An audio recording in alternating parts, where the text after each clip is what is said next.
When you think of the crimes the monster committed, you must wonder to yourself, how can someone do such a thing? But when you look deeper than the monster's actions, you realize he is justified. The monster is subject not only to abandonment, but he is also forced to navigate this cold and harsh world all by himself. This extreme loneliness and alienation from humanity may have caused chronic loneliness, which in itself can cause many more health problems. Chronic loneliness affects cognitive functioning, which then affects a person's decision making. Of course, due to all of this, the monster is going to have a lesser understanding of what is right and wrong. And in the end, he allowed his rage to overcome his reason, which was something he was never taught to control. Victor created the monster with selfish intentions, and when he realized the mistake he made, instead of taking responsibility, he ran away. From this moment until his very death, the monster was left alone, never being loved or cared for, which was all he wanted. His very first encounter with civilization was when he entered a village, and without posing a threat, they began to attack him and ran him out. He was then forced to hide in a pig pen, the DeLacy's, where he once again seeks companionship, but he is once again rejected because of his deformities. When he begins his search for Victor, he comes across a little girl drowning, where he is shot. From this point of the story to his birth, the monster had nothing but good intentions, but he is still left alone because of his physical appearance. In all of his attempts of escaping loneliness, he is turned away cruelly until he reached his breaking point. The truth is, how the monster was treated and the events in his life had great influence on his action, causing him to commit these crimes. The mental health issues caused by the isolation are a large possibility as to why the monster did what he did.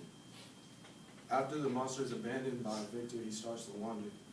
He stumbles upon a family of cottagers that attack him after he is invited in the cottage by the blind grandfather because of his scary appearance. He then tries to help. After he tries to help them by picking crops and providing food for them, he is wrongly turned away by the family of cottagers. This shows that his actions in return were treated harshly.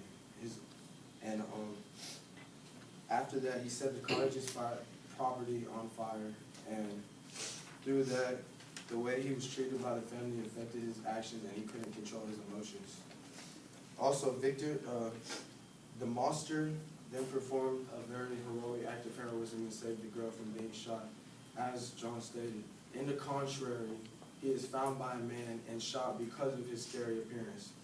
To the man, it looked like he was harming the girl, but in turn, he was helping the girl. His good actions, his actions of kindness, were treated in such by actions of harshness, and in turn, he ends up being treated bad by the people he helps. Frankenstein also made a deal with the monster that he would leave him alone, that the monster would leave him alone if Frankenstein was able to create him a female partner.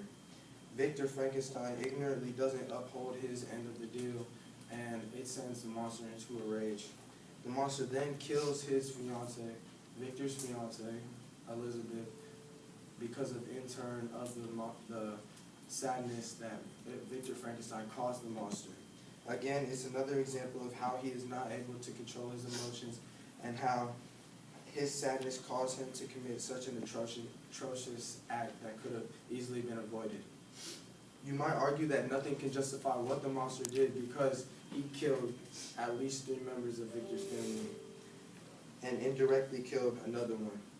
But because of his sadness, because of his misery, my client recognizes that those people can never come back.